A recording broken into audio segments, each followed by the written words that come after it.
The modern transportation management system sounds like something born of a PowerPoint presentation, but for many outside trucking and the supply chain, it can be difficult to understand just how important these systems are for running a company. What are these systems and how can they help smaller fleets catch up with newer technology? Well, folks, tune in and find out in this episode of Loaded and Rolling.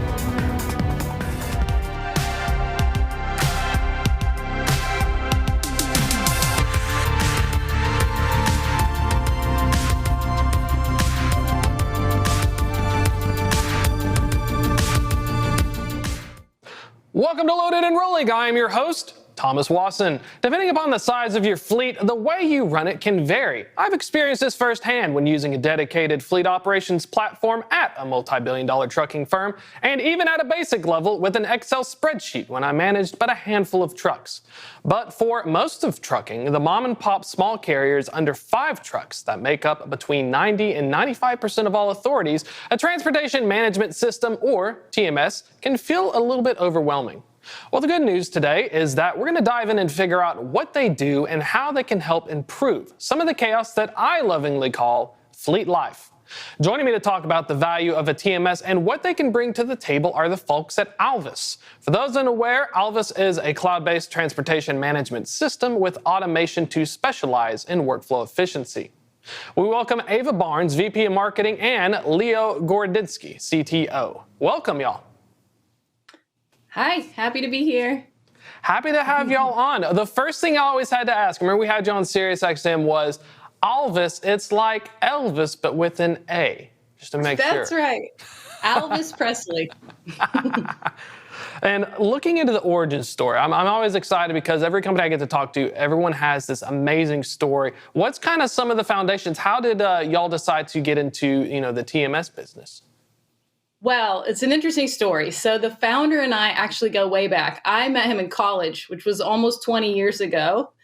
And we started working together shortly thereafter. Nick has been in trucking as long as I've known him. When he was in high school, he was dispatching trucks for his dad. Okay, so he lives, eats, breathes, sleeps trucking.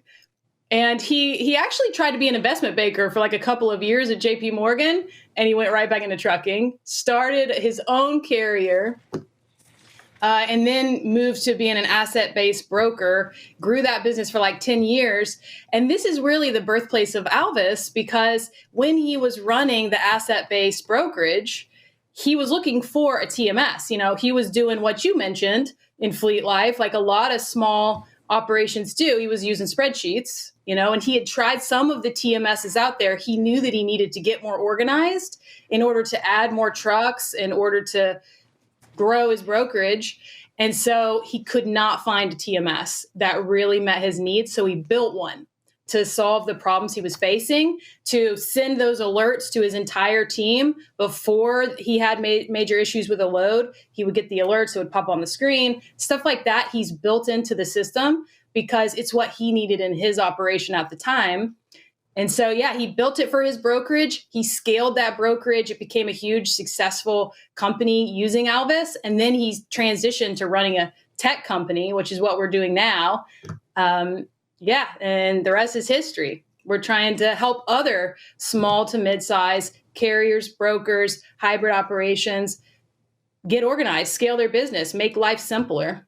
Well, that's what I remembered. I came from when I worked at a very large asset-based carrier. If you're a driver, you can say mega carrier. They get mad when you say that. Enterprise level carrier, national carrier, we got words for it. But, everything was like you said. You had the system. They had to build their own as well, which was fascinating. So you get spoiled, and I go to my old startup, and we had a spreadsheet, like you said.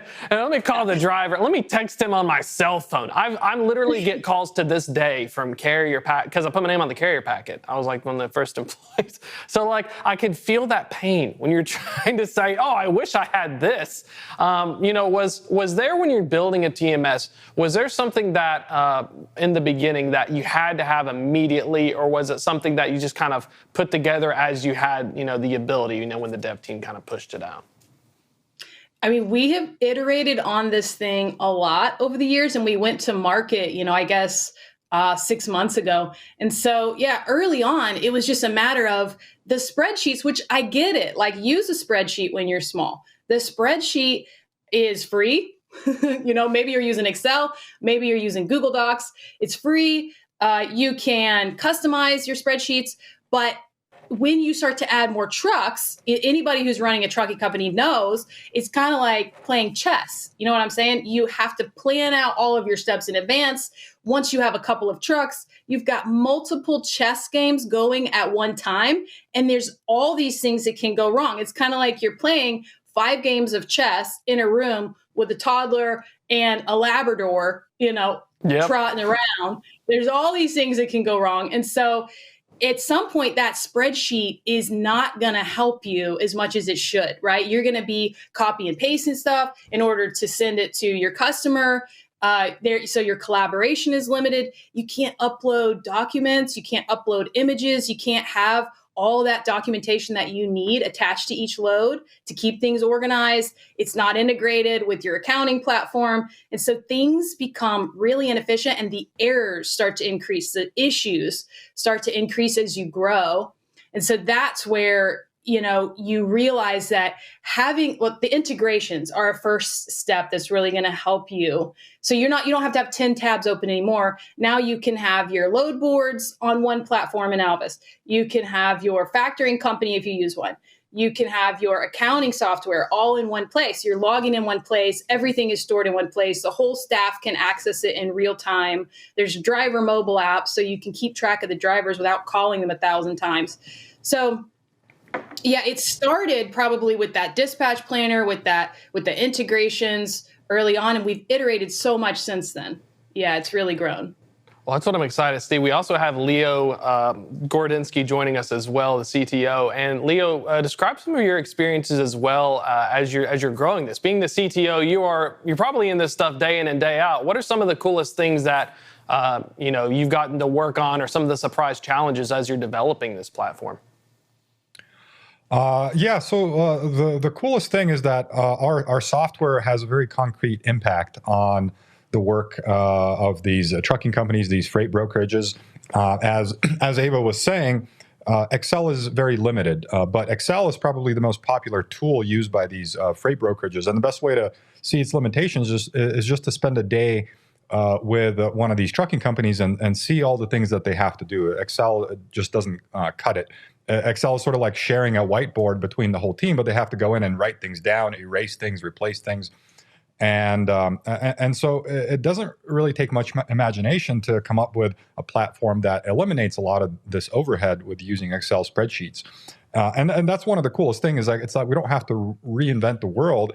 We just use existing technology, apply it in the right way, and we have a very, very direct impact on these trucking companies, which are the companies that move freight around the country. And that's one of the coolest things. We're just scratching the surface. This industry seems to be overlooked. The whole world is focused on like crypto and stuff like that. But the things that actually matter, the things that actually move stuff around this earth, are overlooked. And that's one of the coolest things about working on this. There's a lot of improvements to be made, and we're finding new things every day that can improve the workflows of all of these trucking companies. There's a lot of them, and I think that there's a lot of opportunity for improvement. Well, Leo, I think you have a great point. It reminds me of, because we talk about freight tech, it's the new buzzword, and it used to be fintech, but it's fascinating to see that it took a pandemic and everyone actually caring about the supply chain. Now we see all this VC money, the funding coming in, and like, oh, maybe we need to improve our supply chain instead of using the Excel spreadsheet. I have horror stories, by the way, of when somebody would use the shared Excel spreadsheet and someone would delete something, or they would change the view, and then you're like, oh crap. And that was the TMS, like the entire TMS was funny. I think in a software term, you have a specialized environment where you keep your data separate from the common people, and then you have the front end. We didn't have that, so I accidentally messed up a few rows one time, and I was like, the company data. So, looking at kind of switching gears a little bit as well, is it something that's very difficult for a lot of these small carriers? I know that it takes a dev team, it takes a lot of work just to design these things. Is this part of the reason why we haven't seen a lot of attention in the TMS space, is it does take a lot of work to get that ball rolling? Yeah, I think that's one of the reasons is that while on the one hand, the concept is fairly straightforward to just build something like an Excel spreadsheet, except more automated. But in practice, of course, this is very challenging to do in a reliable and consistent way, because our system is not just some random social media application. Like, we can't lose data. It has to be 100% reliable, like a banking system. It has to manage countless integrations with other systems who may themselves be unreliable.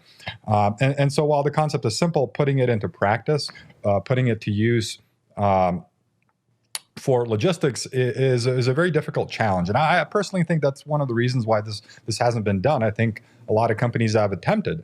There's some large trucking companies. Once you're a large trucking company, once you have 100 trucks and more, you have some serious cash. And a lot of these companies have tried building software on their own, and they've had some amount of success. The problem is that when you reach a certain scale, then there's going to be limitations as to what you can do as a software company in terms of building technology. There's only certain kinds of engineers that you might be able to attract, and you're always going to be limited by the fact that you're not really a technology company. And so I think that's certainly one of the reasons. This is a lot more difficult than it seems. And specifically, coming up with the features, that's one thing, and that is a big part of our competitive advantage, is how we listen to our customers, how we try to empathize with them. But the other factor is just the fundamentals of software engineering, and how do you operate a complex system? How do you offer a reliable service day in and day out? And those are the roadblocks that have a lot of companies struggling. And I've seen this outside of freight tech. I've seen a lot of these tech-enabled companies, once they have around 20 engineers, they come to a grinding halt. They can't build anything new without breaking half the system. They're always fighting fires. And so it is an engineering challenge to do that. And even though technology has become more commoditized, and we're leveraging the fact that the cloud is out there, that all these tools and libraries that are out there, but it still takes quite a bit of skill to put it all together in a reliable way. I remember happening that so much. Ava, you were saying as well, it's so hard. From your experience, Ava, what are your thoughts as well? Well, I was just going to add to that we all know, those of us that are in the logistics industry, there is a large learning curve, to getting into this industry and really understanding the ins and outs. So trying to explain what we do to people that are not in logistics is hard, right? There's a whole new lexicon, there's new terms, right? So the fact that it's hard for a tech company to come into the space and create a TMS that will actually solve problems, because that tech company may not understand the problems. You have to have worked as a carrier, as a broker, as a hybrid, as a shipper. You have to have worked in it for 5-10 years before you can start to understand the kind of operating system that this company would need to use. So I think that's one of the reasons why there's not as many really good TMSs in this space, because the tech companies, it's a hurdle to just understand everything that the operating system needs. I think also you had mentioned as well, probably convincing some of these smaller carriers and folks to try it. I remember when my previous company, we were doing optimization for routes, AI-driven planning. And you talk to carriers, smaller mom and pops, like, can we test this? We'll pay you, please, And like, no, I can pick the loads better. I don't want to do this. And so I feel like as well, one of the challenges with a TMS is that you're making this platform, you've got this opportunity, but some of the challenges, some of these folks get so used to using the Excel spreadsheet from the 80s that it's almost a challenge giving them that 10X and saying, hey, please give this a shot. You will thank me later. Oh, yeah, you are not kidding. There is a huge hurdle. I understand it is annoying and frustrating to learn a whole new operating system, right? It takes time. But that's why, for one thing, we've been there. We understand what it's like to start a new operating system. And we have absolutely free setup, absolutely free training, like 24-hour support with actual humans who have been there and done that. Like our customer success team, right? They were dispatchers. They were in accounting before. They all understand inherently where you're coming from. And we've got a digital help center. They can watch tutorials. We set them up. If their fleet is big enough, we're going to come in-house for free and train everybody. And I mean, you're talking about maybe a week of an investment in learning And then you can switch over, and then you will start to see the benefits right away. You will start to see the time savings right away. But you're absolutely right. You have to decide that you want to grow. You have to have had enough of those errors and issues come up, enough people like accidentally deleting things on the Excel spreadsheet. Once that happens enough, you're like, we need to do this differently. We need to do this better. It's worth taking a week or a few weeks to really learn how to do this better. But a month from now, 2 months from now, a year from now, it's going to pay off, tenfold. Exactly. And thinking of features and stuff, one cool thing that I just found that you all released, it's called a smart text feature where the texts are sorted and attached to their load. So it kind of reminds me of how you can look through the messages and the TMS&C associated with the driver and the load they're on. That's really, really cool. Leo, can you describe a little bit about how does this feature work? Because I really wish I had that instead of just having my phone blown up and trying to remember what the heck is going on. Yeah. So smart texting, it's really part of a bigger picture. If you look at individual loads, you'll see that a lot of people have to collaborate in order to move just a single load. The dispatcher, the driver, the receiving manager, the delivery manager, the accountant, the fleet manager, all these people have to collaborate. The night shift, and one of the ways that dispatchers will communicate with drivers is using text message. In fact, because Excel is so clunky, people don't use it to communicate with anybody. They just use it to record stuff at the end of the day. Meanwhile, the dispatcher will text message the driver where the pickup is. They might be asking another driver whether they're going to make their arrival on time. And so there's all these communication mediums involved in this collaboration. Right? There's email, there's phone calls, there's text messages, there's the platform itself where you can chat and leave notes in it. And what we're trying to do is we're trying to consolidate all the communication that pertains to a load in one place. That's kind of the theme of what we do is we bring everything into one place. And it's just the same for text messages. So what our platform does with text messages is that, it's easy enough to be able to send a text message from your platform, right? There's a bunch of services doing that. But we're doing, in addition to that, is we're actually recording all these conversations that happen on a load, and we're organizing all those things and presenting them to the user. And so the user can see, okay, the driver text messaged me here, somebody replied to them, they got another message, and then there's an email, there's a voicemail. We're trying to consolidate all these communications into one place. And it's just an obvious thing, right? That's like an obvious feature to have. But people don't seem to really have it. And so that's one of the things we just rolled out recently. It reminds me, when I first started in trucking, I was an extended coverage dispatcher. I had 300 drivers, and half the time the other managers would not send me a handoff. So the first hour of my day, while I'm getting bombarded with phone calls, I would go down every single truck and like you said, you would piece together like a detective. What's the story on this load? And I had 3 different panes. I had the driver messages, the order comments. I had my current messages from an old TM, and you would literally spend so much wasted energy trying to piece together what was said between even switching shifts that the drivers got frustrated because they said, don't you know, I've already told you about this. So that's kind of one of the cool things y'all are working on is now, at least if I'm a manager or I'm anyone coming in and something's wrong, I can just look in and say, oh, here's this long chain of what the heck is going on. Exactly. Holy cow. I always get excited about that kind of stuff. Technically, as an operations person, it brings a smile to my face. And looking at one more thing real quick on the if the tax calculation. A lot of folks don't understand that Uncle Sam hates it when you drive on their roads and wants to charge you accordingly, especially in places like Kentucky and Oregon, which make me sad because I kept having to buy them if I didn't have a KY permit. Describe a little bit how, Leo, the if the tax calculation tool works. Do you have to partner up and log the miles, or what are some of the fundamentals of even trying to calculate it?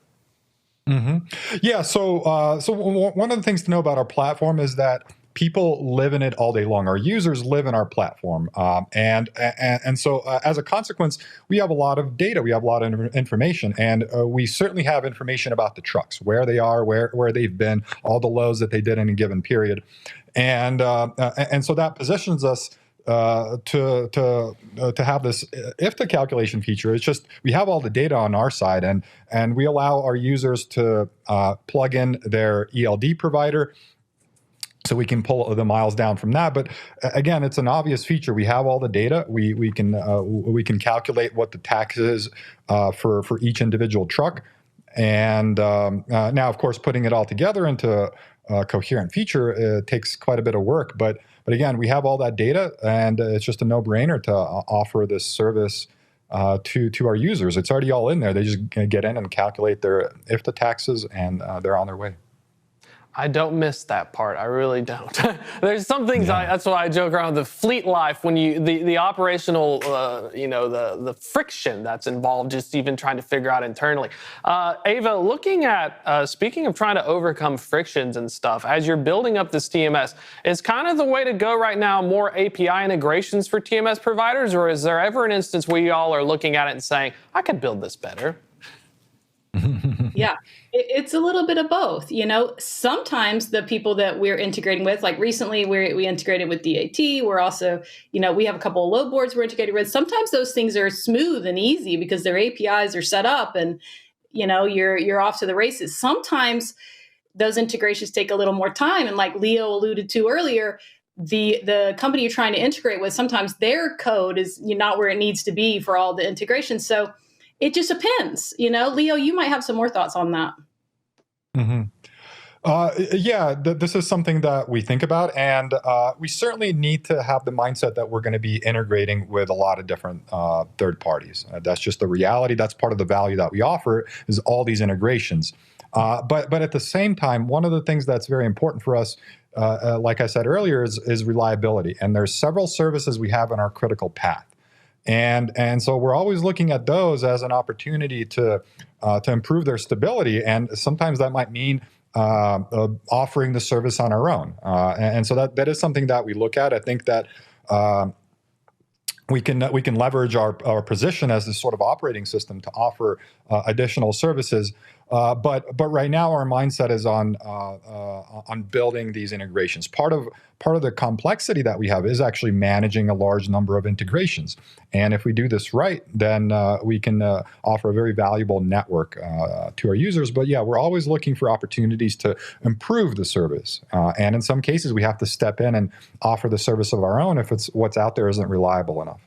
That's why I felt as a broker, it's funny because with certain brokerage styles, you would be sending your loads as a PDF and I had to build them. When I was account executive, you finally got an EDI integration. You're so excited, but the problem was the EDI communications would be different from the company and then your own platform. So you're pinging them and they're saying, oh, this means this. I'm going to send you a 214, but this means something different to me. And then you'd finally get it working and then they would do something that would change it and then it would break again. And I spent so much time I could not imagine the API integration issues trying to deal with that as well. Now, closing remarks, direction, future, what are y'all have anything cool you can talk about that you're looking to as you're growing this platform? Is there anything cool to share that maybe kind of is in the works you're looking into expanding upon?